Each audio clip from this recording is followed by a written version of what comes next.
Hello viewers, আজকে ভিডিওতে আমি ইন্ডাকশন মোটরের আরো একটি অ্যাডভান্স লেভেলের প্রবলেম সলভ করব। বেসিক্যালি এটা আমাদের থ্রেজার বইয়ের ইন্ডাকশন মোটরের সর্বশেষ ম্যাথ। তো আপাততর জন্য বলা যায় যে আমাদের ইন্ডাকশন মোটরের প্লেলিস্টটা প্রায় কমপ্লিট, ঠিক আছে।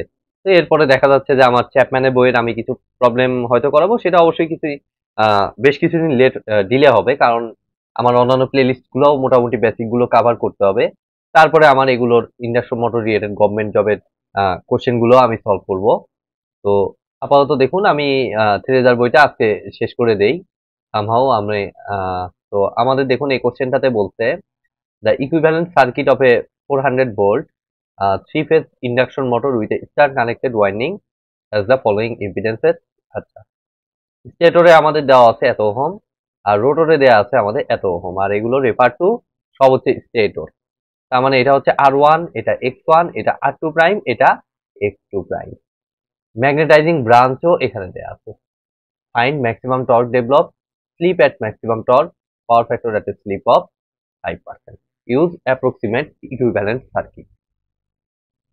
তো আমার প্লে লিস্টের প্রথম দিকে আমি একটা বিতর্কের কথা আপনাদের জানিয়েছিলাম, সেটা হচ্ছে যে ম্যাক্সিমাম টর্ক ম্যাক্সিমাম পাওয়ার, এটা রিলেটেড একটা বিতর্ক কথা বলেছিলাম যে থেরেজা এবং চ্যাপম্যানের বইতে দুই রকম ইয়া। তো থেরেজার বইতে দেখা যাচ্ছে খুব একটা বেশি এটা সম্পর্কে আলোচনা করে নাই, বা চ্যাপম্যানের বইতে আমাদের ওই থেভেনিনস ইকুইভ্যালেন্ট ধরে একটা ইয়ে দিছে, বড় একটা ডিরাইভেশন দিয়েছে, ঠিক আছে। বাট সেটার জন্য আমাদের লাগে হচ্ছে যে জিনিসগুলো, আমাদের পার্থক্যগুলো ফার্স্ট অফ অল বুঝতে হবে, কোথায় কোনটা ব্যবহার করব। তো যেখানে আমাদের R one R two, sorry R one X one R two prime X two prime এগুলো দেয়া থাকবে, সেখানে আমাদের এই থেভেনিনস সাথে আবার হচ্ছে আমাদের ম্যাগনেটাইজিং ব্রাঞ্চও যেখানে থাকবে, সেখানে কিন্তু এই ম্যাক্সিমাম টর্ক বের করতে বললে আমাদের এই থেভেনিনস ইকুইভ্যালেন্টের ইকুয়েশনটা ব্যবহার করতে হবে, ঠিক আছে। আই থিঙ্ক আপনারা বুঝতে পেরেছেন। আর এর আগে একটা ম্যাথ সম্ভবত সেটা কত 34.58 মনে হয় ছিল না, কত ছিল, এর আগে একটা ম্যাথ যে আমি করাইলাম নতুন একটা ফর্মুলা ডিরাইভ করে দিয়ে, হ্যাঁ 34.58। তো সেটাতে কিন্তু R one R two prime X one X two prime দেয়া ছিল, বাট ম্যাগনেটাইজিং ব্রাঞ্চটা নেগলিজিবল ছিল। তো সেটার ক্ষেত্রে কিন্তু থেভেনিনস ইকুইভ্যালেন্ট ইউজ হয় না, সেক্ষেত্রে কিন্তু আমি একটা ফর্মুলা ডিরাইভ করে ওই ক্লাসটাতে গিয়েছি, দেখিয়েছি, ঠিক আছে। তো ওই ক্লাসটা দেখলেই কিন্তু আপনারা বুঝতে পারবেন, অর্থাৎ ওইটা মেবি ছিল R L is equal to Z ও ওয়ান, এই কন্ডিশন ধরে আমি ম্যাথটা সলভ করে দিয়েছি। অর্থাৎ ওই ক্ষেত্রে আমাদের এগুলো দেয়া ছিল আর ম্যাগনেটাইজিং ব্রাঞ্চটা নেগলিজিবল ছিল। তো এটা গেল একটা কেস। আর R two is equal to S into X two, এটা হচ্ছে একেবারে সিম্পল টাইপের ম্যাথ, যেগুলোতে আমাদের এই আর ওয়ান আর টু এত কিছু দেয়া থাকে না, ঠিক আছে। আমার দেখা যাচ্ছে জাস্ট রোটর ইয়েটা দেয়া আছে, আর স্টেটরে কোনো কিছু দেয়া নাই, আর stator to rotor turns ratio এগুলো দেয়া থাকে, সেই ক্ষেত্রে আমাদের অ্যাকচুয়ালি ওই R two is equal to S X টুটা আমরা ব্যবহার করি। আই থিঙ্ক আপনারা এই কনফিউশনটা পুরোপুরি ক্লিয়ার হইতে পারছেন, ঠিক আছে। তো এখন দেখুন আমাদের ম্যাথটাতে কিন্তু R one R two, R one X one R two prime X two prime সাথে ম্যাগনেটাইজিং ব্রাঞ্চও আছে। তো আপনি এটা নেগলিজিবল চিন্তা করতে পারছেন না।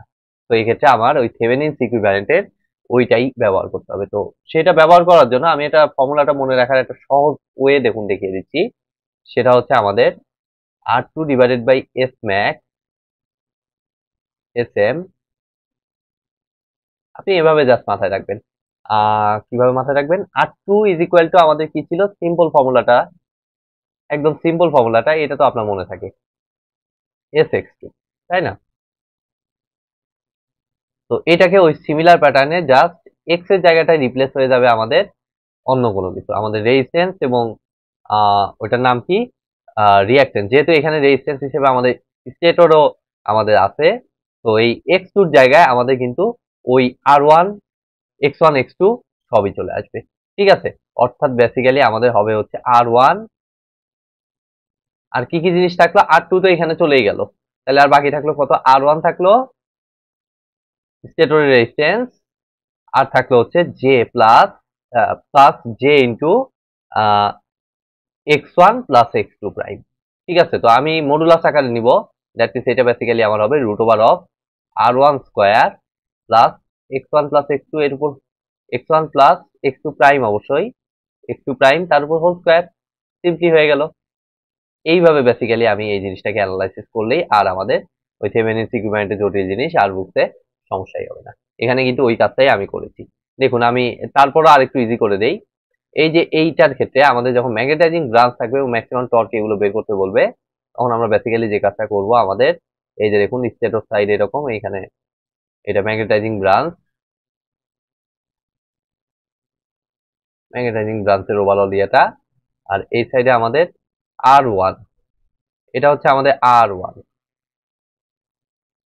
এটা হচ্ছে আমাদের X1, JX1 অ্যাকচুয়ালি। দেন আমাদের R2 প্রাইম, এইখানে R2 প্রাইম, আর লোড সাইডে আমরা দিতাম হচ্ছে R2 prime into 1/s minus 1। Overall result হচ্ছে R2 প্রাইম বাই S। তো সেই R2 প্রাইমকে আমরা এক্ষেত্রে কিন্তু এই থেভেনিনস ইকুইভ্যালেন্টের ক্ষেত্রে কিন্তু আমরা এখানে এনেছিলাম R2 prime divided by S। ঠিক আছে, R2 prime divided by S, এটা হচ্ছে সেই R2 prime divided by SM। ঠিক আছে, কিছুই না। তো এটাকে আমরা এখানে আনলাম, তাইলে অ্যাকচুয়ালি এখানে জাস্ট বাকি থাকলো কত, JX2 টা বাকি থাকলো। সিম্পলি এখানে জাস্ট JX2 টা বাকি থাকলো, যার কারণে ফর্মুলাটাতে আমাদের দেখুন এই R2 প্রাইম বাই S, এই লোডেরটা, এটা সমান আমার আসতেছে হচ্ছে এই পুরোটুকু R1 plus JX1 plus JX2। তো সেটাকে আমার মডুলাস ফর্মে নিলে আমাদের রুট ওভার রিয়াল পার্টের উপর স্কোয়ার R1 এর উপর square plus X1 plus X2 prime তার উপর স্কোয়ার। আই থিঙ্ক আপনারা বুঝতে পেরেছেন এখন। তো R2 প্রাইমের এখন ভ্যালু বসাবো। R2 প্রাইমের ভ্যালু কত আমাদের 1, তাহলে 1 divided by SM is equal to root over of R1 square, R1 হচ্ছে স্টেটরের রিয়াল ভ্যালু 0.4 এর উপর স্কোয়ার প্লাস X1 কত, X1 হচ্ছে 1 প্লাস X2 প্রাইম 1 এর উপর হোল স্কোয়ার। তাহলে এখান থেকে আমরা SM এর ভ্যালুটা ম্যাক্সিমাম স্লিপ যেটা এটা পেয়ে যাচ্ছি। ঠিক আছে, তো ফর্মুলাগুলো কিন্তু খুবই কনফিউজিং। আপনার এখানে চর্চা প্র্যাকটিসেরও আসলে এখানে ভ্যালু অনেক বেশি বলা যায়, তা না হলে ভুল করে ফেলবেন। এগুলো অনেক কিছুই আছে। 0.4 স্কোয়ার প্লাস 2 স্কোয়ার, তাহলে দেখুন আমাদের 0.49 0.29 দেয়া, কোথায় ভুল হইলো? R2 প্রাইম তো আমাদের 1.6, ও শিট, এটা 0.6, তো R2 প্রাইমের ভ্যালু হচ্ছে 0.6।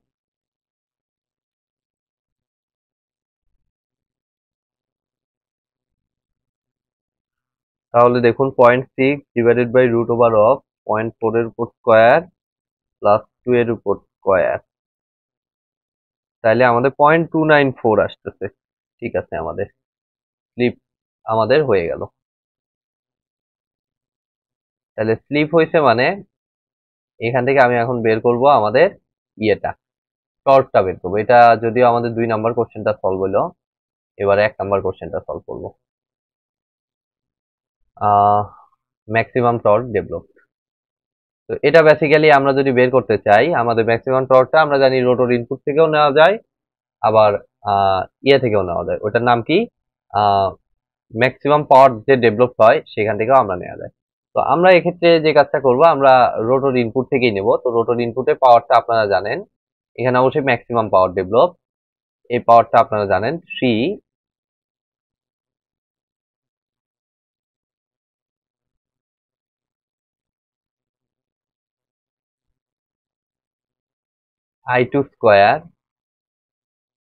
I2 হচ্ছে রোটরের current, R2 R2 R2 prime, তাই না? এটা হচ্ছে আমাদের কি, রোটর কপার লস। তাহলে সেটাকে জাস্ট আমাদের এস দ্বারা ভাগ করলে আমাদের পাওয়ার ফ্লো ইকুয়েশন কি বলে, আমরা কি পেয়ে যাই, আমাদের এটা পিএম না, এটা টিএম অ্যাকচুয়ালি। এস দ্বারা ভাগ করলে আমরা জানি অ্যাজ পার পাওয়ার ফ্লো রেফারেন্স আমরা জানি রোটর ইনপুটটা আমরা পাই, আর রোটর ইনপুটকে আমরা জানি সিম্পলি আমাদের ওমেগা এস দ্বারা ভাগ করলে আমাদের মেকানিক্যাল টর্ক আমরা পাই। আর যদি এখানে আপনি ইকুয়েশন হিসেবে আপনার ইয়াটা ইউজ করেন, ওইটার নাম কি, মেকানিক্যাল পাওয়ার ডেভেলপটা এখানে ব্যবহার করেন, তখন আপনার এই নিচে আমার হবে হচ্ছে ওমেগা আর। আপনি নিচ্ছেন রোটর ইনপুট, এই 3I2 square R2 prime by S, এটা মানে কিন্তু রোটর ইনপুট অ্যাকচুয়ালি। ঠিক আছে, তো সেটার জন্য আমাদের ইকুয়েশনটা এরকম দাঁড়াচ্ছে। তাহলে এখন দেখুন আমাদের জানা কি কি জিনিস, আমাদের জানা এবং অজানা ভ্যালু থেকে আমাদের এটা ক্যালকুলেশন করতে হবে। তাহলে দেখুন 3 ইন্টু I2 প্রাইমটাই এখনো জানা নাই। তো এটা আমাদের অ্যাকচুয়ালি আমরা দেখতে পাচ্ছি এই যে ইকুয়েশন থেকে এই জায়গার ভোল্টেজটা আমাদের জানা, এই যে এই পুরো ভোল্টেজটা 400/√3 I2 প্রাইমের ভ্যালু বসাচ্ছি। ঠিক আছে, 400/√3 ডিভাইডেড বাই, এখানে কোনো a প্লাস জে বি আকারে ফরম্যাট নিব না, কারণ এখানে সব ওইভাবে করা পসিবল না। আমরা এই যে অলরেডি উপরে এইভাবে ব্যবহার করেছি। তাহলে I2 স্কোয়ার, এটা কত, 400/√3 কেন হলো, স্টার কানেক্টেড। ঠিক আছে, তাহলে এটা লাইন ভোল্টেজ, তাহলে ফেজে কনভার্ট করলে 400/√3 ডিভাইডেড বাই আমাদের কত, টোটাল হচ্ছে R1 প্লাস এই বড়, অনেক বড় ভ্যালু। তাহলে √ওভার অফ রিয়াল পার্টের উপর স্কোয়ার, রিয়াল পার্ট আমরা দেখতে পাচ্ছি R1 plus R2 prime by S. তাহলে R1 এর ভ্যালু কত, R1 এর ভ্যালু হচ্ছে 0.4 প্লাস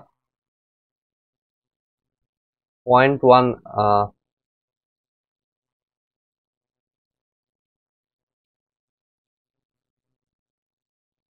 R2 প্রাইম কত দিছে, 0.6 নাকি, 0.6 ডিভাইডেড বাই এস এর ভ্যালু কত, এস এর ভ্যালু হচ্ছে আমাদের কত পাইলাম, এস এম 0.294।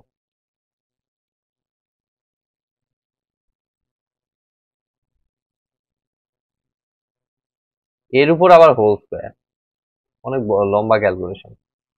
প্লাস এবার imaginary part x1 plus x2 prime, এই যে এই দুইটা, তাহলে x1 হচ্ছে আমাদের 1 প্লাস 1, এটা ইজি একদম, 1 প্লাস 1 এর উপর হোল স্কোয়ার। দেন ফাইনালি এখানে যে রেজাল্টটা পাচ্ছি এটার উপর স্কোয়ার দেখতে পাচ্ছি, এটা আমি আমাদের I2 স্কোয়ারটা আমি পাইলাম। তো এটার উপর আবার স্কোয়ার দিতে বলছে, তো এটার উপর স্কোয়ার দিলাম, তার সাথে R2 প্রাইম গুণন, R2 প্রাইম কত, R2 প্রাইম হচ্ছে আমাদের 0.6, নিচে এখন ভাগ দিয়ে দিতে হবে আমাদের কত, এই পুরো জিনিসের উপর ভাগ দিয়ে দিতে হবে এস ইন্টু ওমেগা এস। তাহলে এস এর ভ্যালু হচ্ছে আমাদের কত, এস হচ্ছে 0.294 ইন্টু ওমেগা এস কত, ওমেগা এস হচ্ছে আমাদের 120 f/p। এফ কত, ফ্রিকোয়েন্সি কই, কোশ্চেনে ফ্রিকোয়েন্সি দেন, তার মানে 50 হার্টজ ধরে নেই।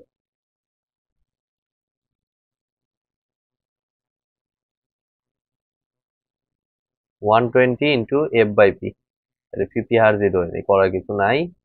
50 ডিভাইডেড বাই পোল হচ্ছে আমাদের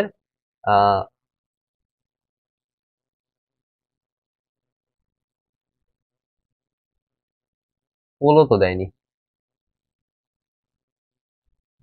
এরা কিভাবে করছে, পোল ছাড়া, ইয়ে ছাড়া 1500 ধরে নিছে, আন্দাজে 1500 কই পাইলো, দেখুন তো এগুলো অদ্ভুত জিনিস না। 400 ভোল্ট 3 ফেজ 2π/NS/60 NS এর জায়গায় হুট করে লাভ দিয়ে 1500, কোথাও কি 1500 RPM বলছে, কোশ্চেনে এত রং থাকে। আচ্ছা, এখানে কোশ্চেনে কোথাও আমি 1500 দেখতে পাচ্ছি না। তো 1500 বানাইতে হইলে দেখুন 6004 পোল লাগবে, তার মানে অ্যাকচুয়ালি 4 পোল আর 50 হার্জ এই দুটা মিসিং আছে। তাহলে এখন এটা অনুযায়ী দেখি আমাদের কত আসে, বিশাল ক্যালকুলেশন, বিশাল, 0.294, 0.6 ভাগেন, ঠান্ডা মাথায় আস্তে আস্তে দেখুন আমি যোগ করি, 0.4 এর সাথে যোগ করলাম, তারপর স্কোয়ার,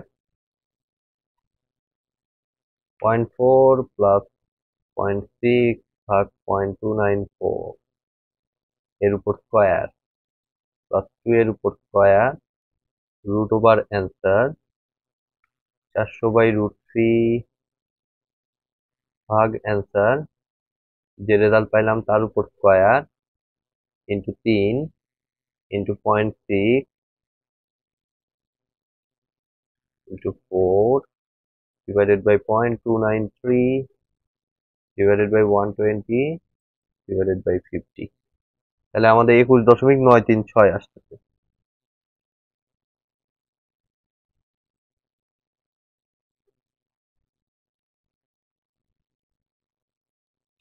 সন্দেহজনক একটা মান আসলো 21.936, অনেক কম আসলো।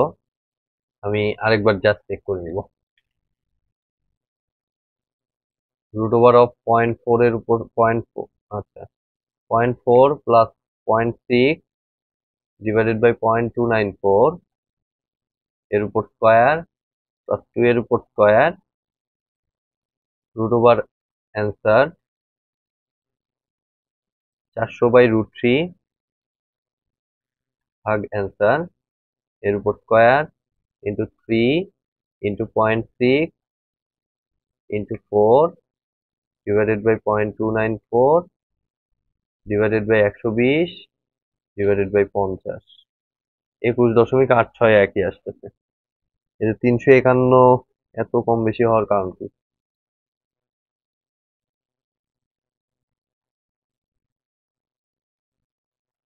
0.4 প্লাস, আচ্ছা 21.861। একটা জিনিস আমি জাস্ট চেক করতেছি, দেখুন 120 এই জায়গায় যদি 0.294টা না ধরি তাহলে কি আসে? 400/√3 ডিভাইডেড বাই √0.4, 1 এর উপর স্কোয়ার প্লাস 2 এর উপর স্কোয়ার, যে রেজাল্ট পাইলাম তার উপর square into 3 into 0.6 into 4 divided by 0.294 divided by 120 divided by 50, তাইলে আমার আসতেছে 43.53। এতে ক্যালকুলেশনে অনেক মিস্টেক। ইয়ার বলি S C I S square divided by S into 1/ω(s). ও সরি, এখানে আমাদের 2π/60টা আমার মাল্টিপ্লাই করার কথা খেয়াল নাই, এই জন্যই আমাদের এত কম বেশি হইতেছে। ঠিক আছে, তো দেখুন এত লম্বা ক্যালকুলেশন করতে এগুলো জিনিস ভুল হয়ই, খুবই কেয়ারফুলি ক্যালকুলেশন করবেন। আমি কিন্তু 2-3 বার ক্যালকুলেশন করলাম এই সেম জিনিস। 0.4 প্লাস 0.6 এর উপর স্কোয়ার প্লাস 2 এর উপর স্কোয়ার √অ্যান্সার 400/√3 ভাগ অ্যান্সার, যে রেজাল্ট পেলাম তার উপর square into 3 into 0.6 into 4 into 60 divided by 2π divided by 0.294 divided by 120 divided by 50। তাহলে আমাদের 208 এবার ঠিক আছে। এখন দেখুন, আমি জানি এটা বইয়ের সাথে মিলে নাই, বাট তারা যে কাজটা করেছে সেটা আমার কাছে অনেক বেশি ইললজিক্যাল মনে হয়েছে। সেটা হচ্ছে তারা এই নিচের অংশটা দেয় নাই। তাইলে তাইলে আমি বলবো যে তাইলে আমরা আগে তাদেরই রেফারেন্স ধরে আগের প্রবলেমগুলো যে সলভ করেছি সেগুলো কি তাহলে ভুল ছিল অ্যাজ পার থেরেজার রেফারেন্স? সেটা হচ্ছে আমার কথা। আগের প্রবলেমগুলোতে তো আমরা এভাবেই করেছি, একটু খেয়াল করে দেখুন আগের প্রবলেমগুলো যখন আমরা সলভ করেছি। তো আমার মনে হয় যে এখানে তাদের হয়তো বা কোনো প্রিন্টিং মিস্টেক হয়েছে, এই নিচের রেসটা অবশ্যই হওয়ার কথা। তো দেখুন আমাদের এটা হয়ে গেল, আমাদের এটা এখন পাওয়ার ফ্যাক্টর একটা স্লিপ অফ 5%। তো পাওয়ার ফ্যাক্টর বের করতে হলে অ্যাকচুয়ালি আমার করতে হবে, এই ইনপুট কারেন্ট বের করতে হবে, তা না হলে আপনি পাওয়ার ফ্যাক্টরটা পাবেন না। তো এটা বের করতে হলে আমার 2 স্টেপ ক্যালকুলেশন, একটা I0 বের করতে হবে, আবার I2 প্রাইম বের করতে হবে। I2 প্রাইম আগে বের করি। দেখুন I2 prime is equal two, একদম ফেজর ফর্মে এটা বের করবো, ঠিক আছে, কারণ এটার ভোল্টেজ জানা। ভোল্টেজটা আমাদের 400/√3, একদম ফেজর ফর্মে এটা বের করবো, আবারও বলতেছি, ঠিক আছে। তাহলে I2 400/√3 ডিভাইডেড বাই আমাদের কত, রেজিস্ট্যান্স হচ্ছে আমাদের R1 0.4, ফেজর ফর্মে বের করবো 0.4 plus J1 plus R2 prime by S, just 0.6 divided by S। S এর ভ্যালুটা কত দিচ্ছে জাস্ট এটা দেখবো। এস এর ভ্যালুটা আমাদের দিচ্ছে দেখুন 5%। এক্ষেত্রে কিন্তু 5% দিচ্ছে, আবার আগের ম্যাক্সিমামটা বসিয়ে দিন না, ঠিক আছে, খেয়াল করবেন।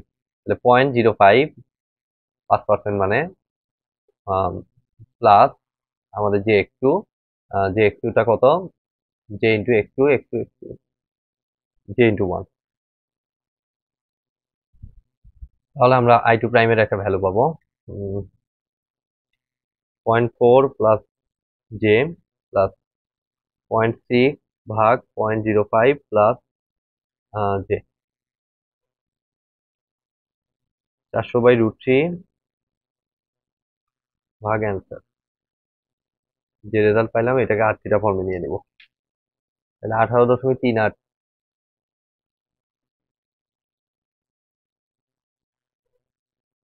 7 অ্যাঙ্গেল মাইনাস 9.162 ডিগ্রি, এত অ্যাম্পিয়ার। তাহলে এখন আই নট বের করতে হবে।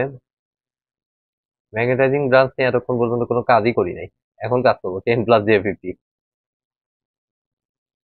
আমাদের ভোল্টেজটা দেখুন জানা আছে 400/√3।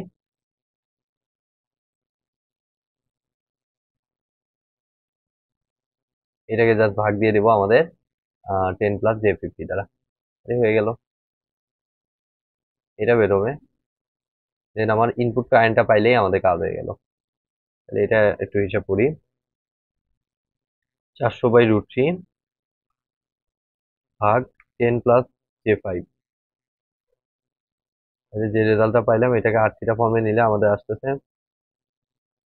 20.656 অ্যাঙ্গেল মাইনাস 26.565 ডিগ্রি। এবার আমাদের মূল আই ওয়ানটা কত হবে দেখুন, আগেও আপনারা হিসাব করেছেন, just as per KCL reference আপনারা এই দুটো যোগ করে দিবেন। I one is equal two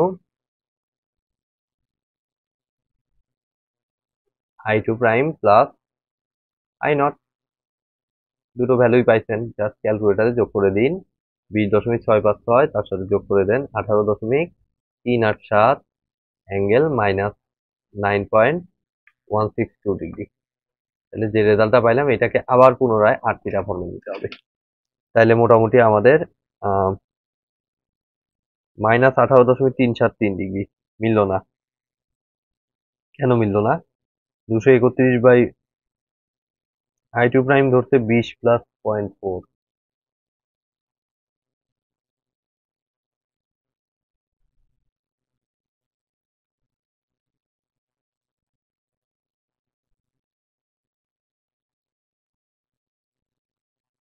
magnitude value কি মিলছে? ম্যাগনিটিউড ভ্যালুও মেলে নাই। কিভাবে হিসাব করলো? পাওয়ার factor at a slip.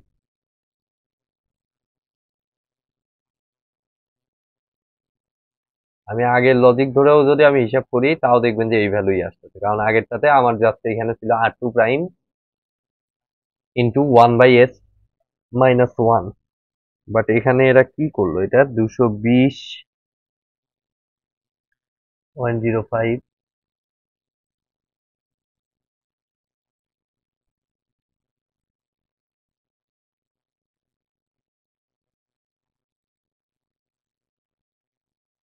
0.4 plus 0.6 ভাগ 0.05, 0.6 ভাগ 0.05, এটা কত আসে? 12 আসে, তার সাথে 0.4 যোগ করলে 12.5, 12.44 হয়। এটা কি করলো?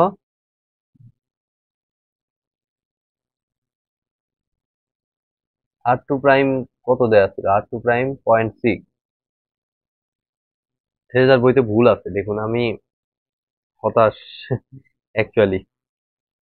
26.565 ডিগ্রি, আমি জাস্ট এটা অনুযায়ী ক্যালকুলেশন করেছি। ক্যালকুলেশনটা তো মেইন ইস্যু না, আপনি হয়তো আমার ক্যালকুলেশনে ভুল থাকতে পারে, আপনারা অবশ্যই ভেরিফাই করবেন। আমি জাস্ট এখন অলরেডি আমার 24 মিনিট হয়ে গেছে, তো আমি এখন জাস্ট যেটা আসতেছে আমি এটা অনুযায়ী জাস্ট লিখে দিলাম, ঠিক আছে? তো দেখুন আমাদের 38.595, আর এত লম্বা ক্যালকুলেশন করতে নিলে অবশ্যই কিন্তু ক্যালকুলেশন ভুল হওয়ার প্রবণতা অনেক বেশি থাকে, ঠিক আছে? তো এগুলো খুব কেয়ারফুলি ঠান্ডা মাথায় আপনারা ক্যালকুলেশন করবেন। আই হোপ 373 ডিগ্রি এত অ্যাম্পিয়ার। এখন পাওয়ার ফ্যাক্টর লাগবে, এটাই তো টার্গেট, তাই না? তাহলে পাওয়ার ফ্যাক্টরটা তাহলে এখান থেকে আপনি, জায়গা নাই ওখানে, তাহলে cos অফ এই 18.373 বসিয়ে দিন, তাহলে আপনার হয়ে যাবে। ঠিক আছে, 18.373 ক্যালকুলেটার বসিয়ে দিলে দেখুন আমার আসতেছে।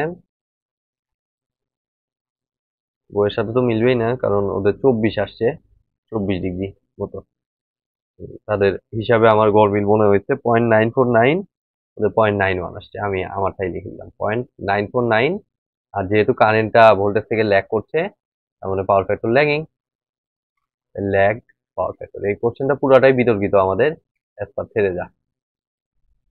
তো আজকের মতো ভিডিওটি আমি এখানেই শেষ করছি। এখানে v/10 + j50। হ্যাঁ, ভিডিওটি যদি ভালো লেগে থাকে অবশ্যই ভিডিওতে একটি লাইক দিবেন, বন্ধুদের সাথে বেশি বেশি শেয়ার করবেন, আর চ্যানেলে নতুন হয়ে থাকলে অবশ্যই চ্যানেলটি সাবস্ক্রাইব করবেন।